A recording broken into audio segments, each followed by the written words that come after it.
to address today is actually something we talked about, was mentioned at our last roundtable, and Daniel has made me aware that perhaps there are some back videos that will go in depth into this, but I wanted to share with you my experience with using self-directed IRAs to purchase real estate, residential real estate. One thing I want you to be aware of is if you're using stockbrokers and some financial planners, they don't necessarily ascribe to being a fiduciary. And a fiduciary, for instance, in real estate, here in Arizona, I have to sign a contract, a fiduciary contract, that states that I will put my client's needs above my own. And I can actually lose my license if it's proven that I've done otherwise. Now, the same applies to stockbrokers. They are not necessarily fiduciaries, and so certain trades and so forth may or may not be in your best interest. I just want to bring that up because I've ran into a lot of people that aren't aware of that they do not have a fiduciary responsibility to invest your money wisely and beneficially. So what I wanted to share about the self-directed IRA is I had a 401k that was from a past employer, putting in my minimums and were matched at that time. But once I left that employer, it was my opportunity then to do whatever I wanted with that. But I really am not one who is into the stock market very much. And I felt that I really would have preferred to have that money be in my hands. I really felt a lot of ways I could invest it better than the people that I had placed it with. And I didn't see much going on. It was a roller coaster ride for me at that time, up and down and up and down. And I thought it was appealing to put my money somewhere where I could have a non-correlated asset, something that wasn't prone or would actually respond to a larger market. I love real estate because it's somewhat of a microclimate. Wherever you're investing, you can be educated on that. You can have more control over your money. And also, I just felt overall it was less volatile. So my research showed that, I've got this money in there that I can use. And I began to do research on a 401k that I could have as a self-directed. After placing my money with a custodian, I went through a few of them, and then I found the best one for me, really, which was a checkbook IRA. Now, I know some people have said, checkbook IRAs, you have to be careful, this and that. Well, obviously, anything you need to be careful in regards to fraud or fudging on anything. You want to play by the rules. But I found dealing with a custodian that gave me a self-directed checkbook IRA allowed me to be very efficient in writing checks for expenses and not having to pay high custodian fees. So what I did is I rolled that over. I did not have enough money to purchase a home cash. So in my research, what I did is I found a non-recourse lender, meaning that should something go upside down, the lender would only be able to take the asset itself. They could not come after me personally.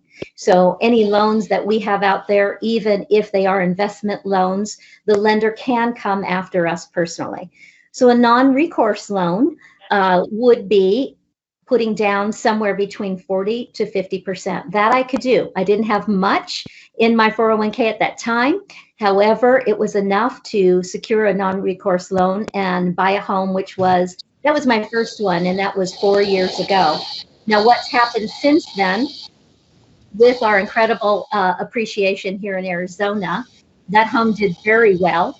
And I watched that increase and decided that it was time to actually sell that home within the IRA and then double down, take the equity. And I was able to purchase 2 other homes within that. Since then, I wanted you to be aware that if you receive an inherited IRA, you can do the same thing with an inherited IRA.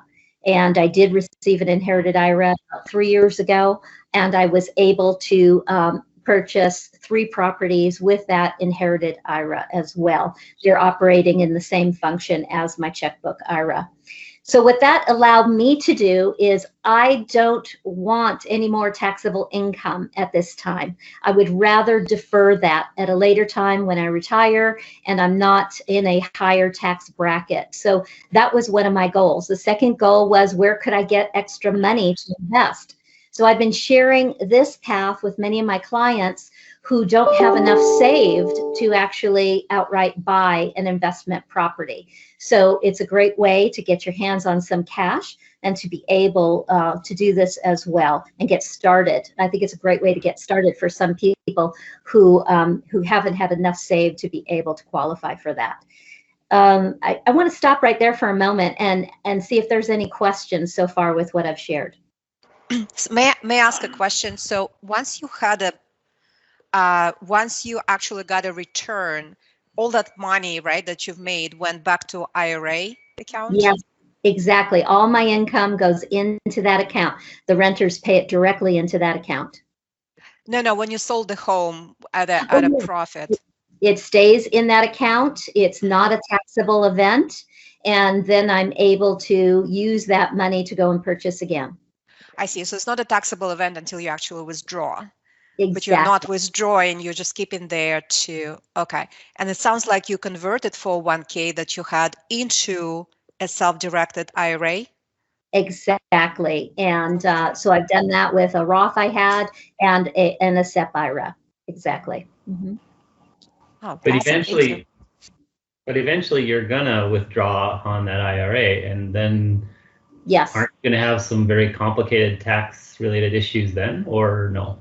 It'll just be based on my income at that time, you know, which obviously in retirement, I don't plan to be in as large a tax bracket. We'll see. But my point is, if things go the way that they have been, I would be in a lower tax bracket at retirement than I am now. So my point in this is just, if you don't want to take additional income and have it taxed, well, I guess Biden's going to be going for our regular tax rate instead of capital gains. So we may actually end up, if we sell a property, being even in a higher tax rate now. So we'll have to see that. But my point is, I'd rather show less income, and I'm going to share with you another strategy that I've done that. I'd rather have lower income at this time and delay it, take it out later when I'm retired. Tina, so this strategy that you've implemented, this is with a special, you said, checkbook IRA? Yes, it's with a custodian. Everything's with a custodian, but they provide, it is called a checkbook IRA. You can do some research on that. And while I do have someone to recommend to you, I don't make any money or anything like that. It's completely a resource. But I found that they have very reasonable custodian rates. And see, previously, when I started my first one, the custodian that I was with, every check I had to request. And then there was a processing fee and there was a time frame gap. So that's why I went to the checkbook IRA. And there were no initial tax hits, I guess, when you rolled that over? Okay. No.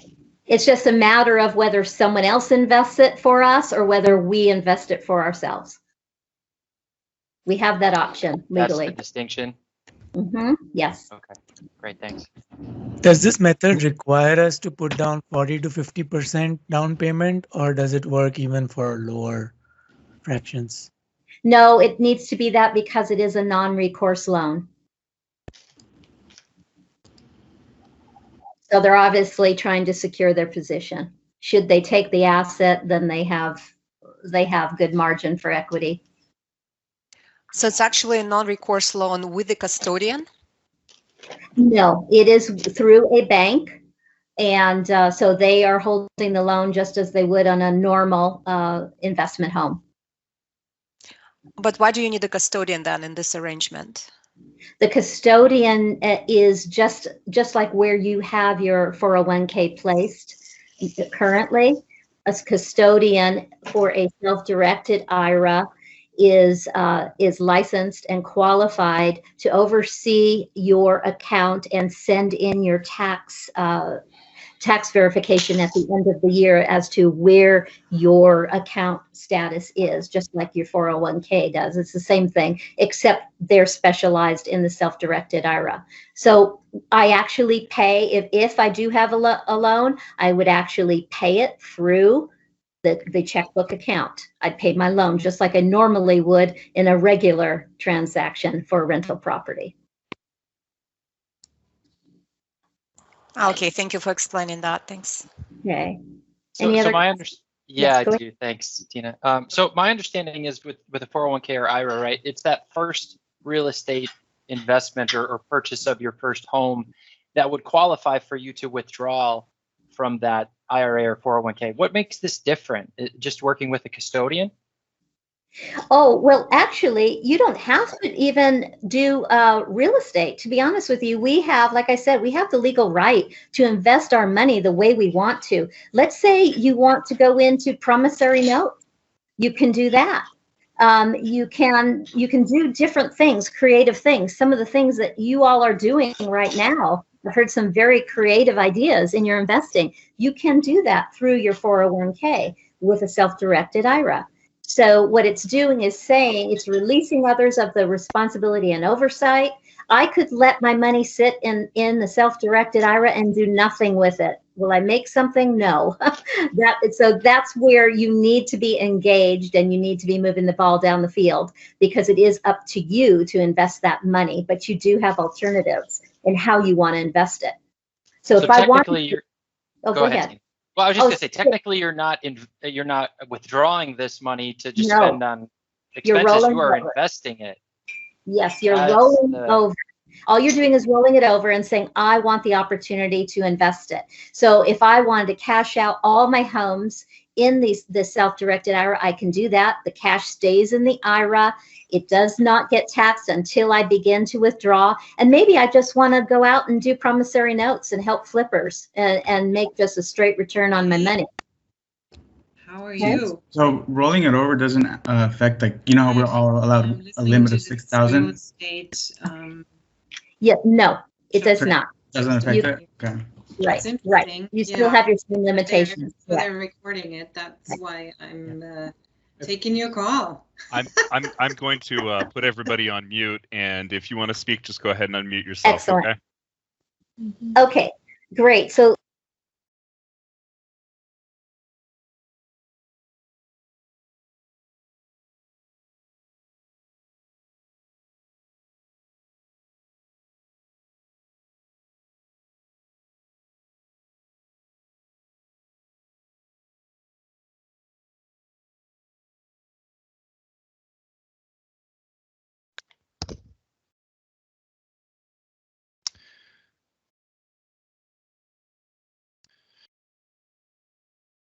You. Yeah, Tina, you're muted.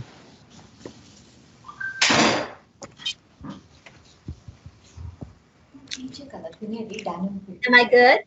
There we go. Yep.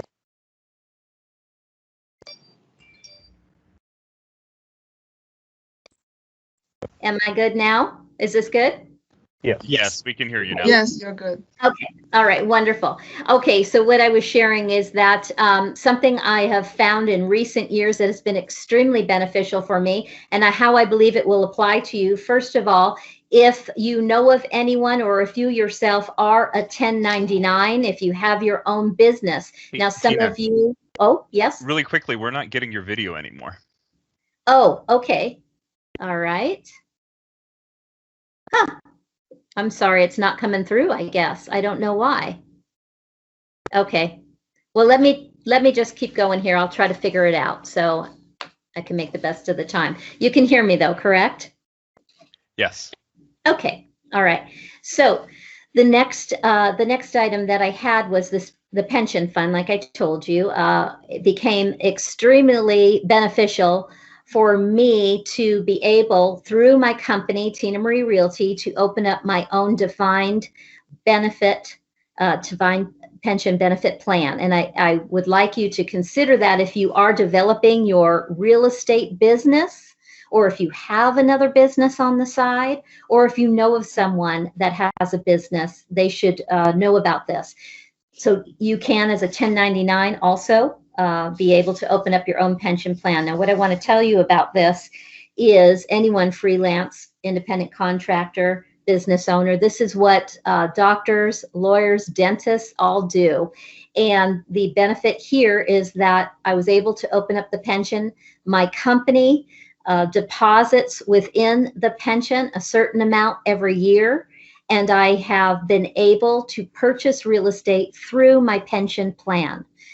So this is another way of being able to lower my current tax liability and to be able to, rather than give it to the government, invest it in homes and obviously be the beneficiary of that appreciation and that income. So I wanted to ask you at this time, any questions about a pension, or would this apply to anyone? Does this do you have any interest in this or questions? Can this be done with a 401k? No, okay. It is separate. It is definitely separate, and it's tied to a corporation or, you know, LLC. So if you have your own business, you can actually start your own pension fund. Where would you go to do this, to start something like this? Yeah. Contact me. I do have some resources. It's very simple to do, but it is starting your own corporation and your business, right, tied with that. And I can share some of those details. Now, the other reason that I did this, obviously I have the ability to, I qualify for it. But here's the deal. You know that with your traditional Roth and SEP IRAs, you have limitations. You do not have a limitation with a pension fund. A limitation for what? No For limitations as far as contributions into your pension fund. So you could use it as an investment vehicle, essentially, as you can deposit, if you have your own business, you know, excess in there, and then use that to purchase real estate. Excellent. Right. So how can we contact you? Do you have your email? Because I have my own LLC besides Intel. Yes. Daniel, can you make my information available? Or I'll give you my phone number now. It's 480-313-9455. Thank you. And of course, we keep all the speakers' contact information up on our previous speakers page. Okay, wonderful. So what you just need is what's called an actuary. So a 401k self-directed needs a custodian, and this is called an actuary, and they will walk you through it. And I've been able to put quite a bit of my income into my pension. I still have a withdrawal so that I'm an employee of my company, and I get an income from that. But it has substantially reduced my tax liability. Okay. Are you able to roll over any sort of gains into the pension, or is it just like a direct contribution? It's now when you speak to the actuary, that would be a great question. I understand it to be a direct contribution. Okay. But of course that was my vehicle. So don't research that a little bit. There may be an opportunity there. What is this pension fund called? What is the type of this pension fund? Defined benefit pension plan. Okay, just like that. Okay, got it. Mm-hmm. Tina, one question or clarification, right? If I am already contributing to 401k within Intel, to my knowledge, I do not think we can have a 1099 kind of a 401k again. Right. I do not. Okay. So we cannot have that, right? Because you're a W-2 right now, right? Yes. Yeah. Yes, exactly. So this is something completely different. This is for those who either are contract workers or have their own company. That's who would qualify for the pension plan. Okay, great. Okay, what I wanted to move on to was just top 5, well, actually, I'm going to say 6 residential tips. I know many of you are involved in the rental market. I've spoken with some of you that would like to enter residential rental homes. And I wanted to give you a few tips, and I think it'll help some of you that already are managing properties to maybe do a little tune-up on your residential homes and leases. the first thing I want to share with you is be sure to be up on your interest rate if you do have a loan. Just recently, I spoke to one of your members here in the club, and I know that he is going to refinance 2 or possibly 3 of his rental homes. That was just a gimme. That was found money.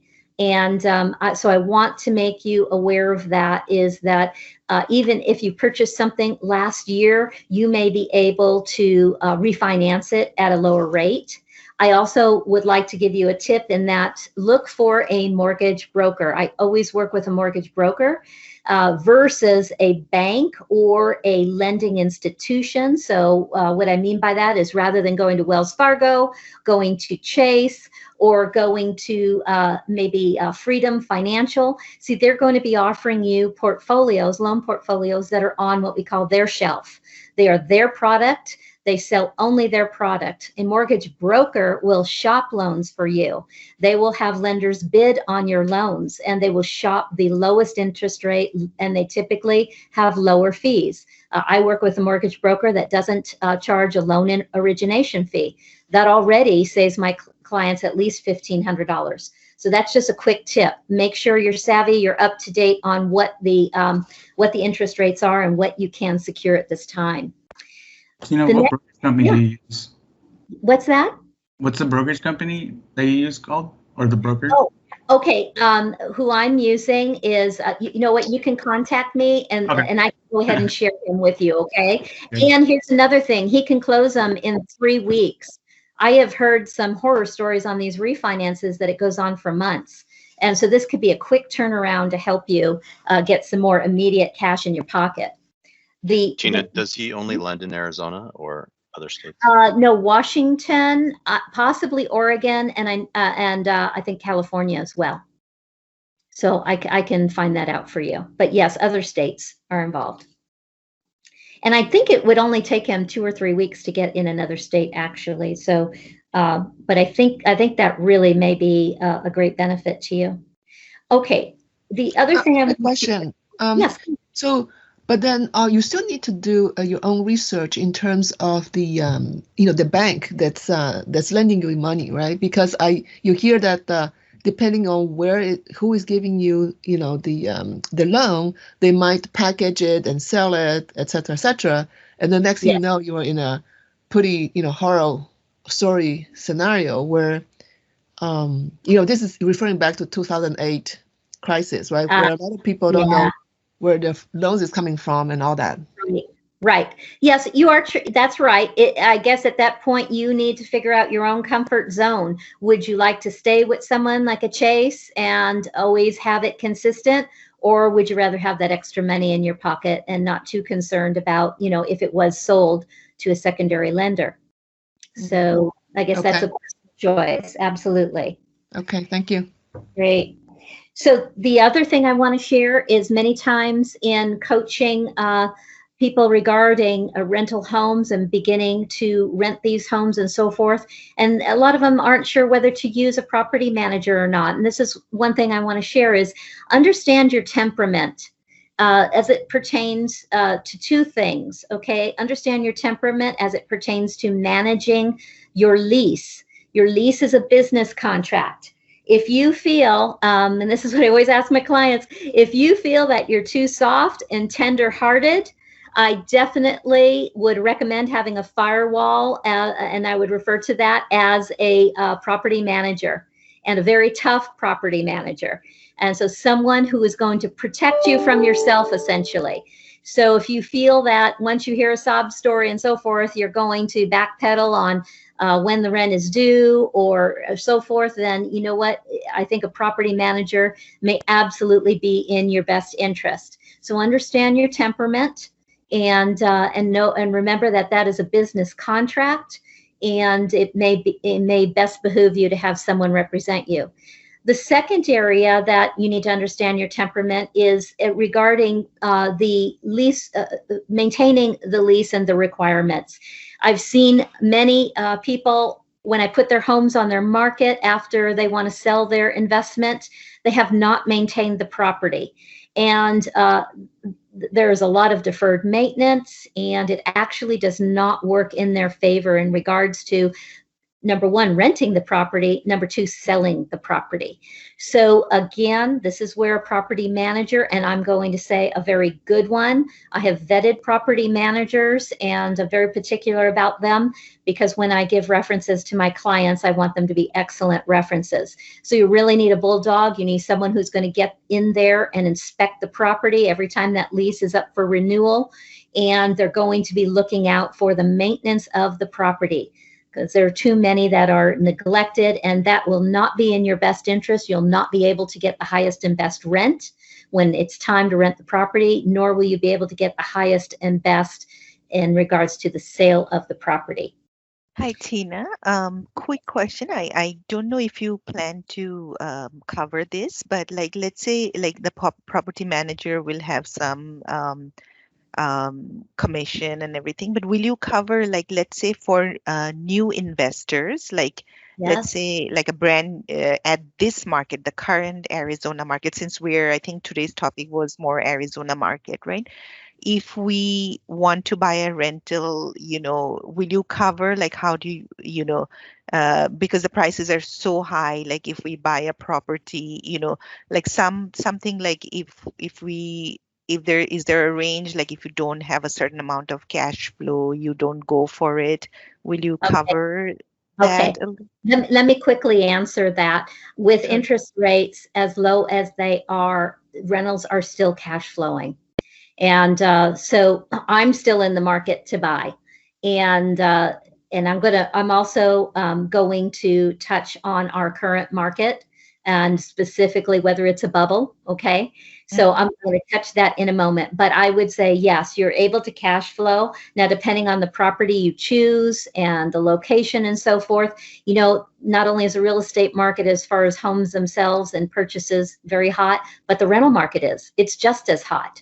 There are people that have multiple applicants, and good applicants. So I'm going to address that in a moment. The other thing I wanted to share with you is keeping the property maintained, but also prudent upgrades are very important. This will secure the highest and best rental income, and it's also going to secure you a quality tenant. So my bottom line here is, don't neglect your property. Understand what's going on in the market and understand where the rents are. I would also say, this was another tip I wanted to tell you, is when you have a property manager, I want you to have them work for you. You do your research as far as what the rental rates are in the area, but also you have your property manager prepare rental comps for you. Do not just take their word for it. I've seen many homes come back on the market for lease. They are too low. And they can be I'm always like to try to push the envelope on what I can get on my rent and for my clients. So stay apprised of the current rental market. And there also is sometimes a temptation. Landlords don't want to raise rent because they say, hey, I've got a great tenant. They're no problem. I don't want to raise rent. I don't want to rock the boat. But I think any tenant would understand you have cost of living that maybe you're not considering. Your real estate taxes are going up, HOA fees are going up, and so forth. And reasonable rental increases, I think, are understandable from the tenant. Please take that to heart, okay? I want you to get more money in your pocket. And then finally on this, two things. When you're ready to market your property, please pay for professional photos. I have a high-end photographer for all my listings. I stage all my homes for sale at no price, and I take gorgeous photographs because, as you and I know, everything is on the internet, and we have only so much time to grab a buyer's attention. The better it looks, guess what? The greater tenant pool or buyer pool you're going to attract. And a greater tenant pool means it puts you in the driver's seat, you're in control, and you can pick the best tenant for that property. So please spend the money on marketing the property well by getting professional photographs. And then also make sure that your tenant is vetted well on the front end. This will save you a lot of headache on the back end. and be patient. Sometimes landlords really want to resist paying for 1 month's vacancy rental, okay, or not having that income for 1 month. And I want to tell you, be patient, be able to vet the right tenant. And you, I'll tell you just from personal experience, every time I have not stood true to this, and there's only been 2 times, and I was burnt 2 times. But even through COVID, for me, because I vet the clients very well, everyone paid. Out of all my rentals, I had no one that didn't pay. And I really would say it was because of that particular topic, okay? Quick question. So I get your point about taking professional pictures, but who's the one that's actually marketing your property? Like, who's the one that's actually putting it online? Who's the one that's keeping track of the exactly? Is that the property manager that's doing that, or is so listen, I'd be happy to share with you my resource for photographs here in Arizona. But here's my point. I don't care where your property is. I would still, you yourself, pay for professional photos. Right. Then you have access to them, whether you want to market your property or you give it to a property manager and you have them use your photographs. And they're the ones that are going to take care of the stuff online? And yes, absolutely. If you do, yes. If you do go through a property manager, that would be their responsibility. And you're just supplying them with the photos that you want them to use. Okay. And then do you have like I guess I can ask you privately, but do you have like a lawyer that sets up your contracts for either tenants and for the property managers as well? Or do you do them yourself? Actually, I'll tell you, Arizona State is fabulous in regards to our residential purchase contract and our lease contract. It covers everything that can go wrong. It's very precise. So we do have them here in Arizona State. Okay, so we have a template for that. Sweet. Okay, any other questions about that before I go to the Arizona update? What is the eviction timeline if you want to evict a tenant? If you want to get a tenant, okay. If you want to evict a tenant, let's say what is the timeline does it take in Arizona State? Arizona is a wonderful place. I've owned 2 properties in California. I lived in California, and very difficult. You know that those landlord laws are not in your favor. Here in Arizona, they are definitely in your favor. It is 21 days and they are out. Okay. Very quick process. And what is the cost of it? I know you have to pay the sheriff and everything, right? Court. Oh, very minimal. I want to say maybe a couple $100. Okay. Good. You don't need an attorney. You can do it all yourself, and it's very quick. Right. Lovely. Thank you. Okay. Okay. All right. Let's talk about Arizona. Not only are our temperatures increasing, but as you know, it's a crazy hot market, right? Not only here, but other places in the nation as well. And I will tell you, I was asked to, I think it's a bubble. Well, I watched statistics very closely. One of the data researchers that I would recommend if you have access to, but is the Cromford Report. They are experts here in Arizona. They have been for decades. They always call it, and they call it correctly. And I want to just explain to you what a balanced market is. A balanced market would mean that it's not in favor of the seller and it's not in favor of the buyer. A balanced market is an equal market where supply and demand are equaled out, okay? And in a balanced market, whenever you have a balanced market, your appreciation you can expect to be between 3 to 5%, okay? It's just a normal market. Right now, currently, our supply is 78% below normal here in Arizona. But not only that, the demand is 12% above normal. So you can see that that is a huge gap from balance, being 75% below normal. We just do not have homes coming on the market. Many homeowners are sitting with very low interest rates on a beautiful home, and they're saying, why should I sell now? They're just not motivated. And also, where would they go? That's the other question. Then we have on the other end, on the buyer end, our demand is 12% above normal. Now, yes, we have the limiting housing supply, and I'm not sure if those you in Arizona know why, but it's not just the growth here in Arizona, which Maricopa County for 3 years in a row has been the #1 county in the nation for growth. But we had an issue that started 10 years ago, which is housing growth.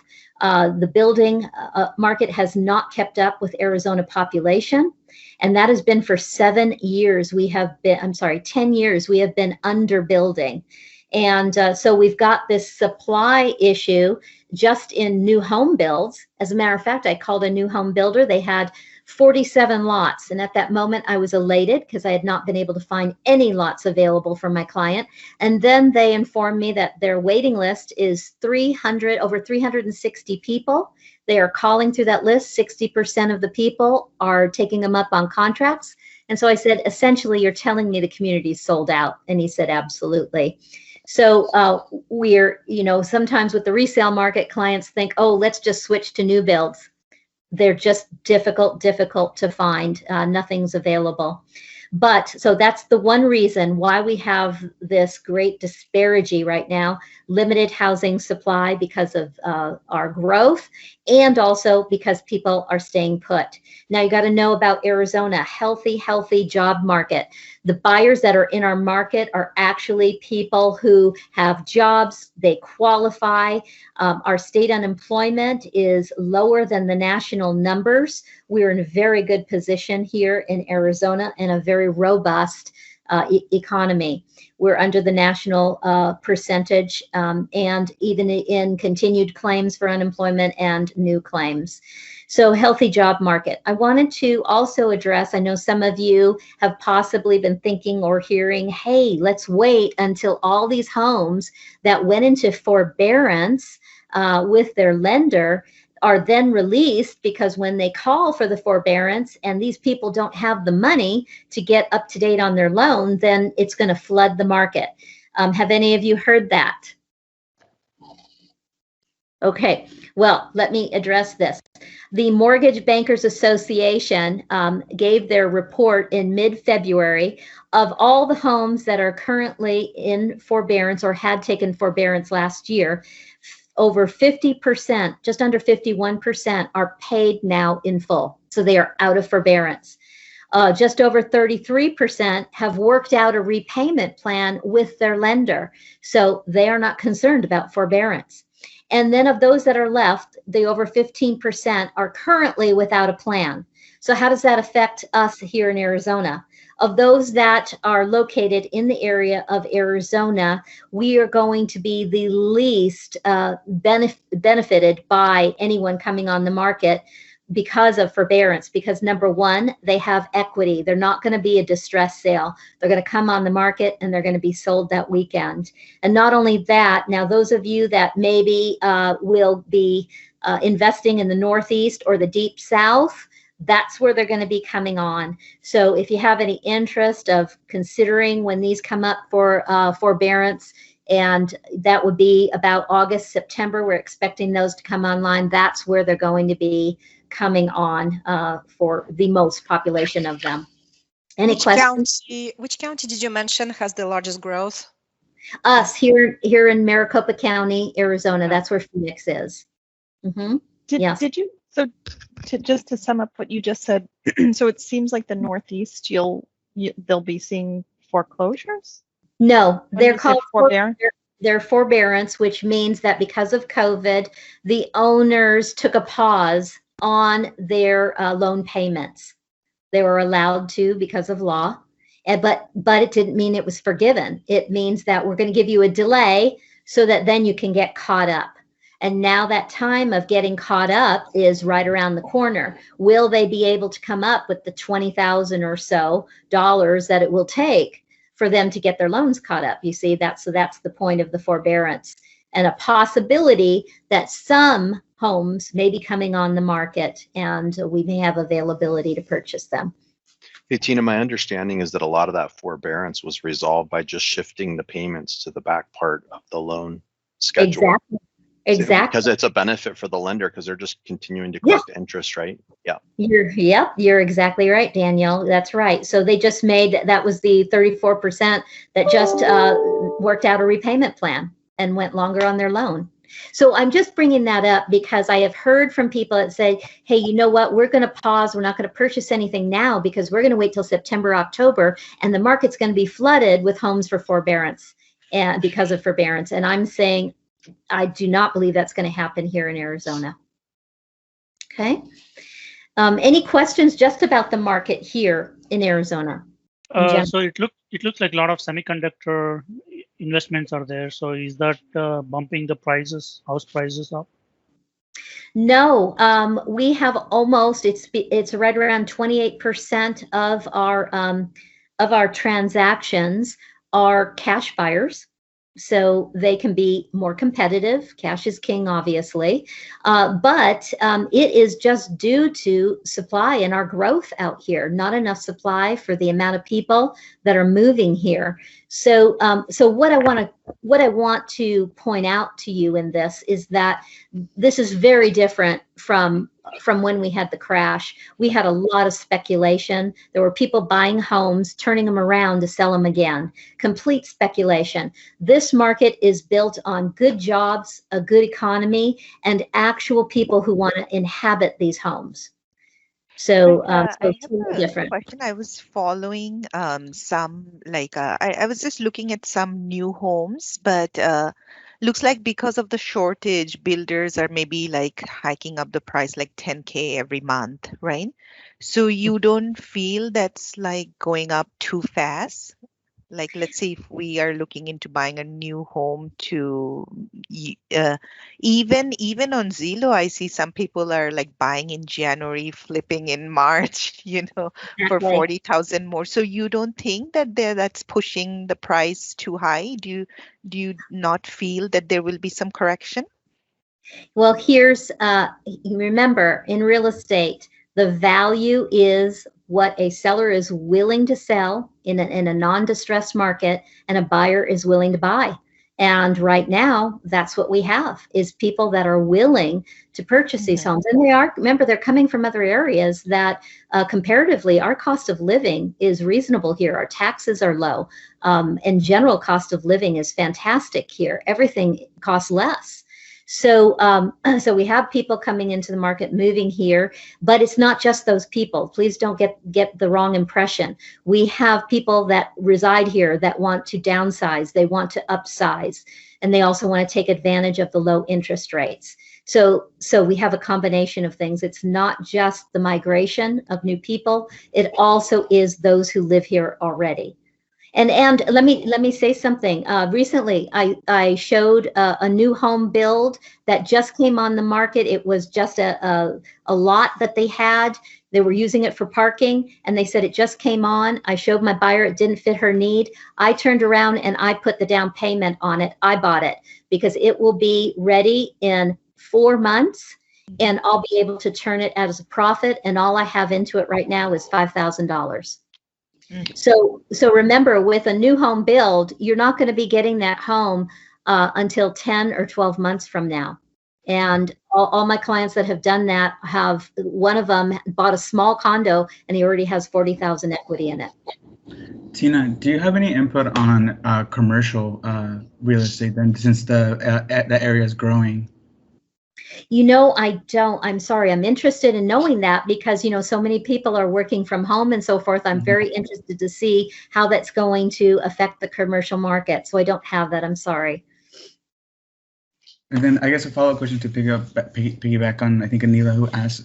So you said there's a shortage of houses on the market. So what I'm hearing is kind of like another avenue that actually might be better to look into new construction then, as an investment versus like actually trying to find a home that's already built? Well, I'm saying that, you'd have to call, it's very difficult. They have long waiting lists, and what they're doing is only releasing 2-3 homes at a time. Remember, the lumber shortage has been huge, and it's not only lumber shortage, it's bark beetle has affected our lumber prices tremendously. So that is already taken into account in the cost of homes. So that's something to know. What's driving that is not only supply, but it's also building materials. So what I try to do for my clients is I look for off-market I look for homes that are currently rented or their leases are coming up. I solicit for sale by owners and so forth. And I've been able to put together deals that are kind of off market to get a little bit of the competition out of the way so that we can have a clear path to purchase. Hey, Tina, what are a question. The areas? Sorry, go ahead. No, you go ahead. What are the areas where you recommend looking for a property right now in Arizona? I'm out of state, so just kind of curious. Yes. Okay. Well, all areas of the valley are exploding. If you look at a map, the Southeast Valley, which would be Mesa, Gilbert, Tempe, and Chandler, very, very, very hot. But I would go a little bit further, even southeast, which is where I just put my deposit down on a home in Santan, Queen Creek, that has exploded. It's a bedroom community. Now, remember, the further out you get, the less rent you're going to get. Okay, so it may behoove you. I have quite a few condos in Tempe, and I get for my small little condos what I can get for a 1,400 to 1,600 square foot home, standalone home. So, you know, those are things you have to take into consideration. But also check the Northwest Valley up here at the 101 and I-17 corridor. A new, you always look for where the building permits are being pulled and where the jobs are coming. And we are going to have a corporate corridor coming to I-17. And there's a lot of already current great employers up on this corridor on 17. All North Phoenix is exploding as well. So the growth is coming up here to the north. And then obviously to the west, you'll find Glendale, you'll find Peoria, Surprise, a little bit more bang for your buck. If you hug the freeways, you'll do well on any of those areas as well. Just a quick follow-up question. Oh, sorry. Go ahead. Just a quick follow-up question before I hand it off to Irina. So in purchasing of condos and renting those out, one barrier to making substantial rental income or just profitability has been condominium fees. And yes. On the condominium fees in the Portland market are relatively in the desirable locations can be $400, $500, $600 per month. Can you describe and tell us about condominium fees that you're paying now? What's that's like in the Phoenix market? Excellent question. You are so right, and it varies quite a bit. If I were to look at a property in South or Central Scottsdale, I would be looking at $300 to $400 a month, even higher in some communities. However, I've just, I really researched that and look at it. So that's a great, great question, because what I'm purchasing in the units that I'm getting, they are $140. Now they're taking care of my roof. They're taking care of the exterior of the unit. And all I have to be concerned about is the interior and my air conditioning. And that comes with a property with a pool and so forth, parks. It's beautiful. So you're right. You have to look at each one individually and run the numbers. It's very important. Hi, Tina. Just to let you know, we've got less than 1 minute left. Why don't you share your contact information and we'll close it up. Yes, and I'd be happy just to share information with you at any time. My number is 480-313-9455. My email is tina@tinamarierealty.com. Thank you so much for coming in and delivering a huge amount of information. The audience participation here was great. And so it's always great to have you here, and we'll get a new market update in that area soon. Thank you so much, everyone. Bye. Thanks, Thank you, Tina. Bye. Thank you. Thank you, Tina. Bye.